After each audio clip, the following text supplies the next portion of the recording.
C'est un réel plaisir de vous retrouver à nouveau. Remercions vivement notre partenaire BPI France pour son soutien logistique et l'accompagnement pour rendre possible la tenue du présent événement. Je suis Kamel Debi. Je pense que ceux qui ont participé au précédent webinaire me connaissent. Je fais partie de Tigeli Ofabank, précisément marché des entreprises, marché de la PMEG.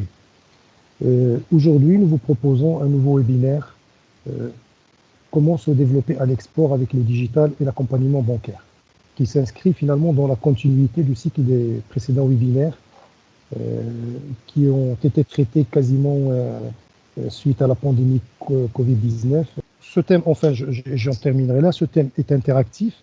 Certains intervenants vont poser des questions un peu fermées pour situer. Le plus important, c'est d'abord pour situer un petit peu, de vous faire intervenir, et ensuite et surtout de situer globalement le curseur de votre entreprise. Et ça aidera l'intervenant à interagir avec vous. Bien, merci beaucoup pour cette introduction qui posait bien le problème. Effectivement, je pense qu'on est tous, enfin beaucoup d'entreprises qui ont été pas mal impactées par cette crise Covid qu'on connaît tous à travers le monde. Hein. Il y a plusieurs scénarios. Il y a des entreprises qui étaient fragiles et qui ont malheureusement pas s'en remettre. Ça, c'était la crise de trop. Il y a des entreprises qui sont un petit peu fragiles et qui vont se poser la question, mais qui ont encore les moyens de se dire, bah tiens, il est temps de changer mon approche et d'adapter mon offre à ce nouveau contexte. Et puis il y a d'autres entreprises qui, elles, vont se dire, ils ont juste laisser passer la vague et ils repartiront comme avant. Mais quand même, ils vont profiter de cet événement pour se renforcer sur des sujets où ils n'étaient peut-être pas très au fait. Donc j'ai la chance d'avoir eu l'occasion de travailler avec des profils de clients de toute taille, des très très grosses sociétés internationales ou des TPE, PME. Et donc je vais essayer en 15 minutes de vous présenter comment aujourd'hui le marketing digital pourrait aider une entreprise qui veut profiter des opportunités qu'il peut y avoir à l'international, comment le digital peut l'aider à se développer à l'export plus rapidement. Alors, je fais partie d'un réseau qui s'appelle WSI. C'est une société qui est d'origine canadienne et qui s'est développée un petit peu partout à travers le monde. Aujourd'hui, on a plus de 800 agences dans 80 pays, donc l'international, c'est quelque chose qu'on connaît bien. Depuis plus de 25 ans, cette enseigne existe, donc on est plus vieux que Google, Facebook, LinkedIn et j'en passe. Nous avons commencé cette activité à l'époque où les gens ne savaient pas encore ce que c'était qu'un email. Imaginez, rappelez-vous, il y a 25 ans, ce qu'était Internet. Aujourd'hui, 25 ans plus tard, vous voyez où on est. Donc depuis plus de 25 ans, nous avons toujours fait évoluer notre offre pour aider nos clients à mettre en œuvre une stratégie marketing digital, ça y est, le mot est lâché, une stratégie marketing digital efficace. Pourquoi ? Pour les accompagner dans leur développement, que ce soit au niveau local, national et bien sûr international. Donc c'est ce qu'on sait faire depuis plus de 25 ans. Moi-même, je suis donc le directeur de l'agence WSI France. J'ai eu la chance de pouvoir collaborer avec BPI France qui m'a demandé un module de cours en e-learning qui est disponible sur la plateforme BPI France Université, qui était déjà sur la thématique comment se préparer international avec le marketing digital. Donc ça, c'est un module de 8 cours qui sont en ligne sur la plateforme de BPI France. Je vous invite à consulter. Je suis également co-auteur d'une Bible en France qui s'appelle Exporter, qui a été écrite par Jacques Dubois et d'autres. Et donc, depuis 25 éditions, on n'avait jamais parlé de digital. Et là, Jacques a eu l'idée de dire, tiens, c'est peut-être intéressant de commencer à parler, d'intégrer dans notre Bible un volet digital. Il m'a demandé d'écrire quelques chapitres dans ce que j'ai fait avec plaisir, bien sûr. Alors, dans l'agenda d'aujourd'hui, je voudrais aborder 4 points. 4 points, c'est pourquoi exporter ? On est tous aujourd'hui à se poser les questions, où sont nos clients ? Peut-être que vous avez moins de clients, vous-même, parce qu'évidemment, la crise peut avoir touché les clients de vos clients, et donc ça a un effet domino, et ça peut avoir un effet de cascade. Maintenant, il y a quand même des pays ou des zones qui ont besoin de vos produits et de vos services. Donc, pourquoi exporter ? On va en parler, mais il y a peut-être une raison. En général, dans le monde d'avant, les gens exportaient pour accompagner leurs clients, parce que c'était leurs clients qui leur demandaient, ben voilà, je voudrais que, ok, on est content de travailler ensemble, que ce soit en France ou au Maroc, on voudrait se développer, est-ce que vous pouvez nous accompagner? Et donc c'était ça le moteur principal, c'était pour accompagner vos clients. Aujourd'hui, il y a peut-être un autre angle d'attaque, c'est ce qu'on essaiera de voir. Enfin, deuxième point, c'est comment le marketing digital peut vous aider. Et on verra qu'il y a quelques outils, tactiques qui pourraient être intéressants à intégrer. Et je vais vous donner 5 piliers, 5 conseils d'une stratégie marketing digital pour exporter. Bien sûr, on essaiera de répondre à toutes vos questions. Pendant la période, vous pouvez déjà poser vos questions dans la boîte chat. Notre modérateur préféré sera un plaisir de nous faire une synthèse et on essaiera de répondre à toutes vos questions. Ça va? Alors, avant de commencer sur ma partie, je voudrais vous poser une question simple. Vous répondez par oui ou par non ou je ne sais pas dans la boîte chat.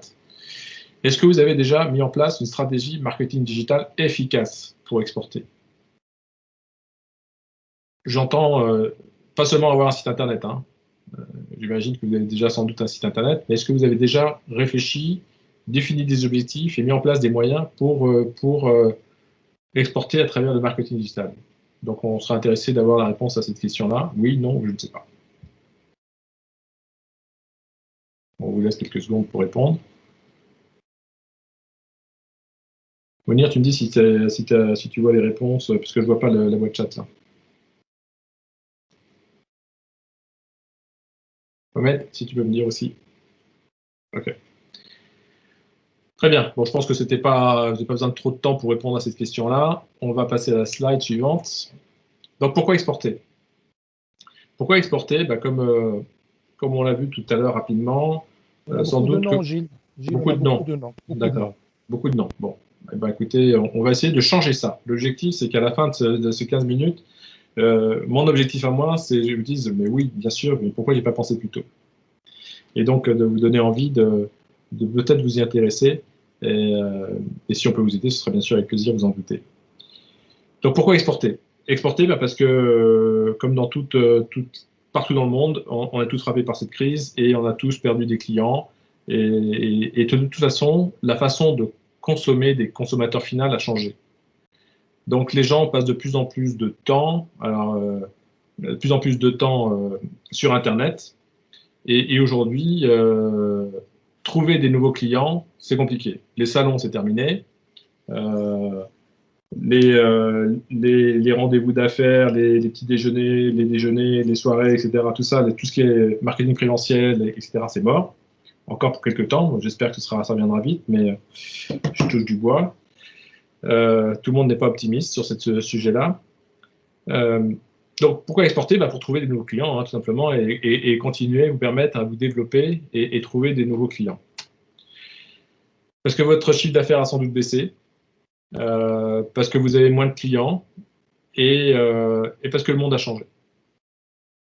Mais ce qu'il faut savoir, c'est que vous avez toujours des clients, ils sont toujours là, même si, bien sûr, il y a malheureusement beaucoup de morts, il y en a trop, mais ça représente une petite partie quand même de la population. Donc, oui, il y a des morts, il y en aura d'autres, mais le monde ne va pas s'arrêter de tourner. Le monde aura encore besoin de vos services, de vos savoir-faire, de vos outils, de vos méthodes, de vos produits. Et donc, les gens vont vous chercher sur Internet. Et ils cherchent déjà sur Internet. Ils cherchent considérablement sur Internet. Donc, il y a de plus en plus d'affaires sur Internet. On l'a bien vu, les marketplaces, Amazon, Cdiscount en France, la Fnac, etc., ils ont explosé pendant la crise Covid. Donc, il y a de plus en plus d'opportunités, B2C, bien sûr, mais également B2B. Et c'est ce que je vais vous montrer, c'est que le B2B se développe à la vitesse de la lumière et plus vite que le B2C sur Internet. Enfin, pourquoi exporter? Et ça, c'est la Banque mondiale qui le dit, on va repartir. On a une grosse claque en 2020, mais ça y est, ça repart. Et ça repart assez fort, hein, notamment en Afrique, l'Afrique subsaharienne. Il y a une belle croissance, il y a un fort rebond.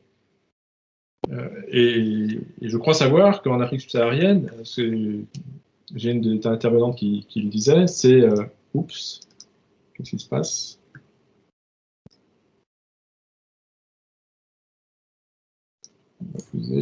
Il s'est passé quelque chose, vous voyez toujours mon écran là? Oui, oui. On le voit, Gilles, on le voit. On le voit, Gilles. D'accord, parce que j'ai eu un truc qui a fait sauter mon...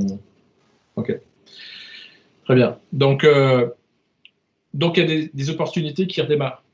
La croissance redémarre en Afrique, elle va redémarrer en France aussi, et je pense que ce sera plus réactif, plus dynamique en Afrique qu'en France. Pourquoi? Parce que vous êtes plus agile, voilà, il y a plein d'opportunités, et l'Afrique, on le sait, hein, est depuis longtemps un partenaire privilégié de la France.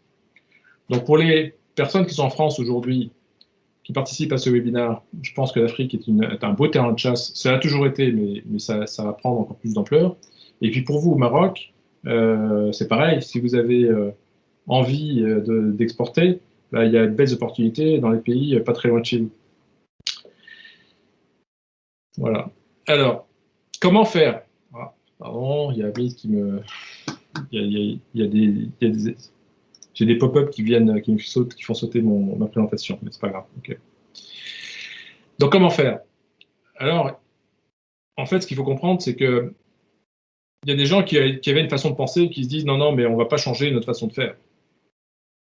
On prend l'exemple de ce roi qui part à la guerre et qui prend pas le temps d'écouter un chevalier qui lui dit monsieur le roi, écoutez ce que ces inventeurs ont imaginé. Ils ont inventé une mitrailleuse avec des balles très performantes, et vous allez partir à la guerre avec vos cavaliers, vos archers et vos fantassins. Peut-être qu'il serait intéressant de prendre le temps de regarder à ce qu'il lui propose. Ça peut être intéressant. Et le roi dit non, mais non, moi j'ai pas le temps de regarder ça, je continue à faire la guerre comme j'ai toujours fait. Et donc, voilà. Donc à mon avis, cet homme-là, il n'est pas le mieux équipé. Donc ce que j'aurais à vous dire, c'est qu'avec le marketing digital, vous avez tous les jours de nouvelles armes qui sont disponibles. Tous les jours. Le marketing digital est un monde qui est devenu très complexe. On a fait une petite synthèse là. Vous avez sur cette carte qui est représentée un ensemble d'armes que vous pouvez utiliser pour vous adapter et développer votre business et vous en servir. Que ce soit bien sûr, alors des armes, il y en a 8 qui sont représentées sur cette carte. Il y a tout ce qui est bien sûr votre site internet qui va être adapté pour l'international. Il doit y avoir la visibilité sur les moteurs de recherche, tout ce qui est réseaux sociaux, référencement payant, tout ce qui est CRM, marketing automation, tout ce qui est plan marketing de contenu, mesures de performance et bien sûr les mobiles. Donc avec vous avez 8 grosses tactiques qui elles-mêmes sont toutes liées les unes entre les autres, qui font que vous pouvez adapter et profiter de toutes ces armes-là pour votre usage. Alors ça ne veut pas dire qu'il faut tout faire, mais ça veut dire que vous avez devant vous là plein de nouvelles mitrailleuses, de missiles et de tout ce que vous voulez pour vous aider à gagner la guerre et remporter de nouveaux contrats. Encore faut-il savoir les utiliser. Alors c'est pas simple, c'est pour ça qu'on est là. On est là pour aider nos clients à choisir les bonnes armes, les mettre en œuvre et les accompagner sur la durée pour gagner. Alors je vous parlais tout à l'heure du B2C et du B2B, parce que vous êtes peut-être dans deux secteurs. Le B2C à l'export, ça passe souvent par des réseaux de partenaires, mais en B2B, vous pouvez vous travailler directement. Ce qu'il faut savoir, c'est que, je vous le disais tout à l'heure, le B2B prend une part significative du e-commerce. Tout le monde pense que le e-commerce, c'est fait pour le B2C. Il y a une étude récente faite par la FEVAD, un organisme français qui fait des études sur le truc, qui montre que le web représente 150 milliards en France d'opportunités, de transactions commerciales via le e-commerce. C'est 1,5 fois de plus que la taille du marché du B2C. Et en Allemagne, c'est 4,5 fois plus important, avec un volume B2C qui est à peu près comparable à la France. Donc, que vous soyez B2B et que vous soyez en B2C, le web marketing et le digital marketing peut vous aider à faire des affaires. Que ce soit pour prospecter, que ce soit pour vendre, que ce soit pour développer votre notoriété, que ce soit pour entretenir la relation client, Aujourd'hui, vous avez plein d'outils qui sont à votre disposition, plein d'armes pour prendre l'analogie avec la mitrailleuse. Voilà. Alors, j'avais promis 5 piliers pour vous aider à travailler sur le marketing digital. Parce que, je dis, il y a plein de choses à faire. Si on devait se concentrer, s'il y a les 5 choses que vous devriez vraiment retenir à la fin de cette webinaire, c'est les 5 points que je vais vous détailler maintenant. Avant de vous lancer dans une stratégie marketing digital, il faut analyser le marché. Quand on dit stratégie, il faut dire analyse. Analyse pour faire quoi? Pour comprendre, identifier les opportunités, savoir où est-ce que vous allez cibler, savoir quel marché vous allez, quel pays, quelle région, quelle ville, quel type de produit, quels concurrents vous allez rencontrer, qu'est-ce qu'ils font de bien, qu'est-ce qu'ils ne font pas bien, etc. Vous avez avec le web plein d'outils qui vous permettent de faire des études de marché sans même sortir de chez vous, sans même aller besoin d'aller faire un salon, sans même aller... Vous avez plein d'outils gratuits qui vous permettent de faire ces études de marché à distance. Vraiment, c'est plein d'outils. Google a mis en place une stratégie, ce que j'appelle la stratégie Michelin. Vous savez pourquoi Michelin fait des cartes Michelin était connu à une époque pour leur carte autoroutière, enfin routière. On peut se demander pourquoi Michelin, qui fabrique des pneus, s'est lancé dans ce secteur-là. La raison est simple, c'est que à l'époque, on n'avait pas des GPS, etc. Ça n'existait pas. Alors, il y en a peut-être qui ont mon âge et qui connaissent et qui se rappellent de ce que c'est qu'une carte. Si vous êtes plus jeune, vous n'avez peut-être même jamais vu ce que c'était, mais ça existait. À une époque, il y avait des cartes papier et on utilisait pour choisir son itinéraire. Et donc Michelin a fait des cartes, non pas pour vendre des pneus, enfin si pour vendre des pneus, mais de manière indirecte, c'était pour rassurer ses clients en disant, grâce à mes cartes, vous n'allez pas vous perdre, et donc vous allez pouvoir utiliser votre voiture et donc utiliser vos pneus, user vos pneus. Ben, c'est ça, en fait, c'est ça la stratégie Michelin, c'est de vous donner envie de faire des choses, et donc s'il y en a quelques-uns sur la planète qui sont forts là-dedans, ben, c'est justement Google qui vous donne plein d'outils gratuits pour vous aider à faire du marketing digital efficace. Et pourquoi ils font ça? C'est pour vous aider justement à dépenser de l'argent chez eux.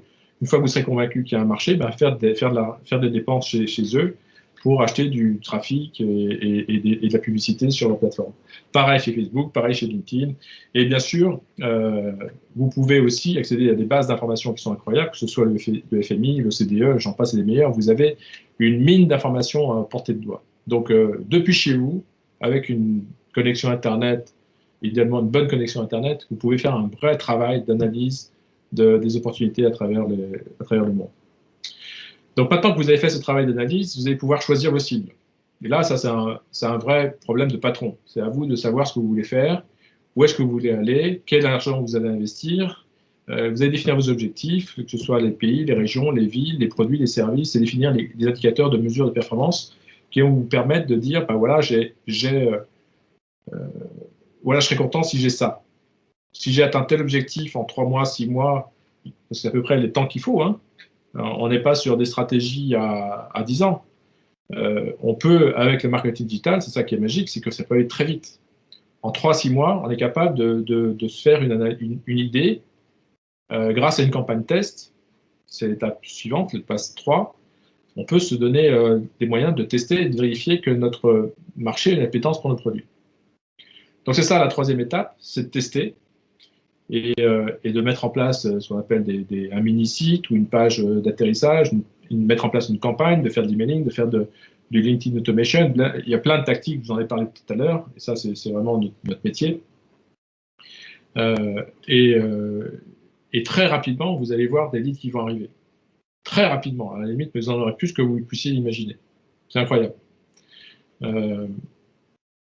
Encore faut-il que ce soit bien fait, bien préparé, etc. Mais voilà, on teste et on va pouvoir analyser les résultats. Pourquoi? Parce que avec le marketing digital, c'est pas magique, mais on peut mesurer plein de choses. On peut savoir combien il y a eu de visiteurs sur la page, combien on a eu de leads, combien on a fait de ventes par canal de campagne qu'on a utilisé, que ce soit Google, Facebook, LinkedIn et autres. On va être capable de comprendre quels sont les leviers qui ont le mieux marché pour développer notre campagne de test. Et donc, à partir de là, on a tout ce qu'il faut pour optimiser et décider d'accélérer ce qui marche, décider de continuer ou tester d'autres pays. Alors si on veut continuer, bah, c'est simple, hein, on a déjà testé, il n'y a plus qu'à accélérer et optimiser un petit peu et passer à la vitesse supérieure en engageant plus de moyens. Peut-être qu'il faudra ouvrir une filiale, peut-être qu'il faudra trouver un partenaire, peut-être qu'il... mais voilà, après vous avez fait la preuve en vous disant, voilà, là j'ai un marché, ça mord, maintenant il n'y a plus qu'à aller à l'étape suivante, essayer de profiter de cette opportunité-là pour vous développer.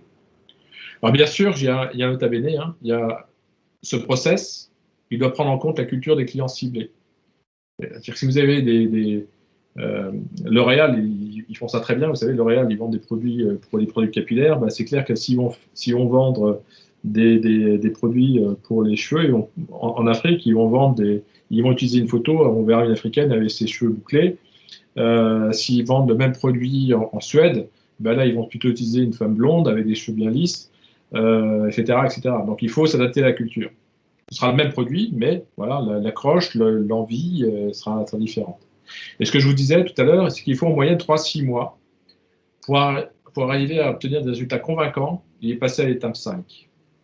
Donc voilà, toutes les phases 1, 2, 3, 4, 6 mois, et à partir de 6 mois, bah, vous avez tout ce qu'il faut pour dire, bah oui, j'ai envie de continuer ou de tester d'autres accroches, d'autres variantes, et passer à l'étape suivante. Voilà, donc j'arrive à la fin de mes 15 minutes, je crois. Je vais vous reposer une petite question rapide. Est-ce que ce que je viens de vous dire, c'était très condensé, hein, je vous prie de bien vouloir m'en excuser, mais est-ce que ça pourrait vous donner envie d'investir un peu plus dans le marketing digital? Est-ce que vous pouvez répondre par oui, non, ou je ne sais toujours pas? Il n'y a que des oui qui montent, c'est bien. Il n'y a que des oui qui montent. Ok. C'est ça que les gens, les entreprises sont conscientes, Gilles, C'est bien. que le digital aujourd'hui, c'est pas que au niveau de l'export, mais aujourd'hui, c'est Ouais. un incontournable. Okay. Donc voilà, si vous voulez en savoir plus, on a écrit un bouquin qui s'appelle Digital Minds, on en est à la 3e version. Alors il existe en anglais, mais on l'a traduit, il existe aussi en français. Et s'il y a des gens dans la salle qui sont intéressés, ben, n'hésitez pas à m'envoyer une demande, je serais ravi de vous envoyer un exemplaire, il m'en reste quelques-uns. J'en ai plus beaucoup, mais il m'en reste encore quelques-uns. Donc n'hésitez pas, vous pouvez l'acheter sur Amazon, ce sera la version US. Sinon, si vous voulez la version française, il faudra me contacter directement. D'accord? Voilà. Ce bouquin, il traite des 12 leviers, 12 tactiques que vous pourriez utiliser pour. C'est très simple. C'est des patrons qui parlent à d'autres patrons qui leur disent on va éviter le charabia, on va parler des business et comment le marketing digital peut vous aider de manière concrète et opérationnelle. Voilà. Merci pour votre participation, votre attention. Et si vous voulez en savoir plus, vous pouvez aller visiter notre chaîne YouTube qui est WSI Expert Digital. Une question qui est posée, Gilles. Tu m'écoutes, Gilles? Oui, je t'écoute, oui, je suis là. Faut-il avoir un site internet pour se lancer à l'export? Je te pose les questions, comme ça tu réponds comme bon te semble. Quel budget faut-il prévoir pour une campagne test? Et puis aussi, ton retour d'expérience aujourd'hui, est-ce que les entreprises font en général cavalier seul quand ils font une approche, par exemple, en passant par ton expertise, ou finalement on travaille dans une logique de chaîne de valeur? Une dernière question, quid de l'impact du digital dans la transformation industrielle des entreprises? Ça veut dire que quand on essaime du digital, est-ce qu'on a une évolution en pourcentage par rapport à l'approche classique finalement? Est-ce qu'on peut la chiffrer? C'est une sorte de retour sur investissement. Ça veut dire, est-ce que le retour sur investissement, il est sur 1 an, sur 2 ans, sur 6 mois? Voilà. Merci Gilles. Ouais, des questions qui sont. Alors, est-ce qu'il faut un site internet? Merci merci pour ces questions. Elles sont toutes très intéressantes. Je n'ai pas de baguette magique, mais je vais essayer de donner des réponses. Alors, évidemment, ça dépend de chaque contexte, ça dépend de chacun, ça dépend de plein de choses. Vous imaginez bien que pour avoir une réponse précise à chacune de ces questions, il faudrait qu'on prenne un peu le temps et de faire une analyse en amont. Notamment sur le retour sur investissement. Mais en général, ce qu'on voit, c'est que les entreprises qui font le pari d'investir dans le marketing digital, ils ont un retour sur investissement en moins de 2 ans, dans le pire des cas. Dans le pire des cas, c'est moins de 2 ans. D'accord? En général, ça peut être 1 an, entre 1 et 2 ans. Voilà. Si c'est plus de 2 ans, c'est pas normal. Si c'est plus de 2 ans, c'est pas normal. Qu'est-ce que ça coûte de faire une campagne de thèse de marketing digital? Ben, en fait, ça coûte à peu près le prix d'un salon. Quand vous allez faire un salon à l'international, que vous allez prendre un stand sur un lieu d'exposition, etc., c'est à peu près comparable au prix d'un salon. Alors, ça va dépendre bien sûr de la taille du stand que vous allez prendre. Vous allez prendre un petit stand, un moyen stand, un gros stand, avec des fêtes, etc. Mais si vous regardez le coût que vous allez dépenser sur un salon, et alors en ce moment, malheureusement, vous pouvez peut-être pas, alors je sais pas au Maroc si vous pouvez faire des événements de salon potentiels, mais chez nous en France, c'est mort. Il n'y a plus de faire de salon. Hein. Et je pense que c'est pas fini. Donc, ça va durer encore pendant quelques temps. Et donc, le budget qu'il faut prévoir, c'est le coût d'un salon, sauf que, à contrario d'un salon, un salon, ça dure 1, 2, 3 jours. Voilà. Et au bout de 3 jours, vous comptez les cartes de visite que vous avez récupérées, le nombre de contacts que vous avez pu faire, hein, vous faites un débrief avec les commerciaux, vous avez peut-être 50, 100, 200 leads, voilà. Et le coût d'une campagne test, ce sera la même chose, sauf que ça va s'étaler dans le temps. Et vous n'êtes pas obligé d'attendre le salon. C'est ça qui est important, c'est qu'un salon, il faut être présent, il faut que le salon se tienne et qu'il soit là. Alors que le marketing digital, vous n'avez pas besoin d'attendre que le salon soit présent pour démarrer votre campagne quand vous le souhaitez. Vous pouvez démarrer votre campagne même s'il n'y a pas de salon. Et ça tombe bien, parce qu'en ce moment, il n'y en a pas beaucoup de salons. D'accord? Est-ce qu'il faut un site internet pour se lancer dans le marketing digital? Non, je veux dire, on peut faire ce que je disais tout à l'heure, on peut faire un mini-site. Si vous avez un site, c'est très bien. Mais en fait, moi, souvent, ce que je conseille, c'est de faire un mini-site à part qui va être jetable. C'est-à-dire que si jamais la campagne ne marche pas, bah, on arrête tout et puis on va pas continuer à dépenser des sous à maintenir un site qui ne sert à rien. Mais ce qui est probable, c'est que peut-être ça va fonctionner, et on espère, on va tout faire pour. Eh bien, vous allez avoir au bout de 3 à 6 mois, ce que je disais, c'est le délai qu'on constate qu'il faut utiliser. Bah, vous aurez cette plateforme, vous avez investi dans un mini-site, eh bien, vous allez récupérer l'information pour faire évoluer votre site, soit en intégrant les pages qui ont été faites pour ces campagnes, soit en conservant le site qui a été fait pour vous aider à continuer à développer votre marque sur les pays que vous avez ciblés. Donc voilà, il ne faut pas se braquer là-dessus. Si vous avez un site, c'est bien. Si vous n'en avez pas, c'est pas grave. Parfois, je préfère, même pour les sociétés qui ont un site, faire un mini-site à côté qui est dédié pour une campagne, parce qu'on va vraiment pouvoir le travailler, le ciseler pour l'objectif de la campagne. Parfois, le gros site institutionnel, on ne va pas trop comprendre, on va noyer les gens dans le discours, d'autant qu'il va peut-être falloir adapter votre discours, votre offre par rapport à la cible. Ce sera peut-être même une nouvelle offre que vous allez tester pour vous adapter au marché. Donc, non, il n'y a pas de contrainte sur le fait qu'il faille absolument avoir un site Internet. Encore une fois, faire un site Internet, ça ne coûte rien aujourd'hui. Ce qui est important, c'est vraiment de faire vite et de pouvoir le lancer rapidement et de pouvoir réagir et jouer avec les visiteurs, voir comment ça accroche ou pas. Monsieur Abslam Harouni qui dit que je pense que vous n'avez pas donné beaucoup d'importance au digital dans ce webinaire. Bon, on a essayé avec Gilles Dandel, qui est ici présent encore avec nous, d'effleurer le sujet, parce que vous pensez bien qu'en un quart d'heure, 20 minutes, ce sont des introductions ou des choses comme ça, mais peut-être pas entrer suffisamment dans le détail. Gilles, je te laisse la parole sur ce point. Oui, alors effectivement, j'avais la consigne de faire court en un quart d'heure, donc j'ai essayé de tenir ce délai-là. C'était difficile parce que je peux parler pendant des heures du marketing digital. Il y a tellement de choses à dire. Mais pour ceux qui veulent en savoir plus, comme je vous l'ai dit en introduction, j'ai fait une série de vidéos qui sont en ligne sur le portail BPI Université et qui ont pour thème justement le marketing digital pour l'exporter. Donc c'est en libre accès, vous vous inscrivez et vous aurez accès, je peux vous même partager le lien. Attendez, je vais voir si je le trouve. Parce que là, je ne pense pas que j'aurai le temps de tout refaire là maintenant. Mais je vous donne le lien de cette vidéo. Voilà, je le mets dans la boîte chat. Donc, vous avez le lien.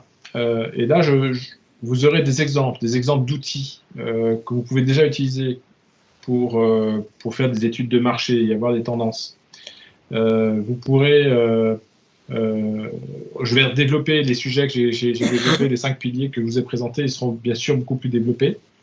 Et puis, comme je vous l'ai dit, pour ceux qui veulent en savoir plus, je suis à votre disposition. Mon métier, c'est d'aider les entreprises à se développer à l'international via le marketing digital. Je fais ça depuis 15 ans maintenant. C'est ce que j'adore faire. Et je serais ravi de vous accompagner. Moi, j'ai bien aimé le discours de Lala qui nous dit le marché africain est une vraie opportunité. Et j'ai entendu dire des gens, oui, mais on n'a pas assez parlé de l'export vers l'Europe. Alors, c'est vrai qu'en ce moment, l'Europe, vous l'avez tous remarqué, a fermé un peu ses frontières. Et malheureusement, c'est plus compliqué de venir s'installer en Europe. J'ai vu dans la boîte chat des gens qui disent comment on fait pour aller, on a une société de service, on voudrait aider à s'installer en Belgique. C'est vrai que c'est compliqué en ce moment. Donc, alors on peut essayer de se battre contre les montagnes, mais aujourd'hui, vous avez un continent qui est ouvert, qui est l'Afrique, où vous pouvez faire plein d'opportunités de business et vous connaissez la culture, vous connaissez, c'est proche de chez vous. Vous avez, alors qu'il y a des tas de gens qui voudraient rentrer chez vous, vous êtes déjà dedans et il suffit d'accélérer. Donc moi, ce que je vous encourage vivement, c'est d'utiliser cette force qui est de vous appuyer sur vos points forts et d'aller directement sur des marchés qui sont faciles d'accès pour vous. Et qui sont plus difficiles pour d'autres. Les Chinois, je sais qu'ils veulent venir en Afrique. L'Europe, bien sûr, veut venir en Afrique. Les Russes, les Américains, tout le monde veut venir en Afrique. Et vous y êtes déjà. Donc, profitez-en. Vous avez des forces. Si vous avez vraiment besoin d'aller vers d'autres pays, allez-y. Là aussi, le marketing digital n'a pas de frontières, à part la Chine, qui est un marché un peu spécial. Tout le reste il y a beaucoup d'informations pour vous aider à trouver des opportunités dans le monde entier. Et même la Chine, s'il y a besoin d'aller en Chine, on saura vous accompagner pour aller en Chine. Donc voilà, il n'y a pas de...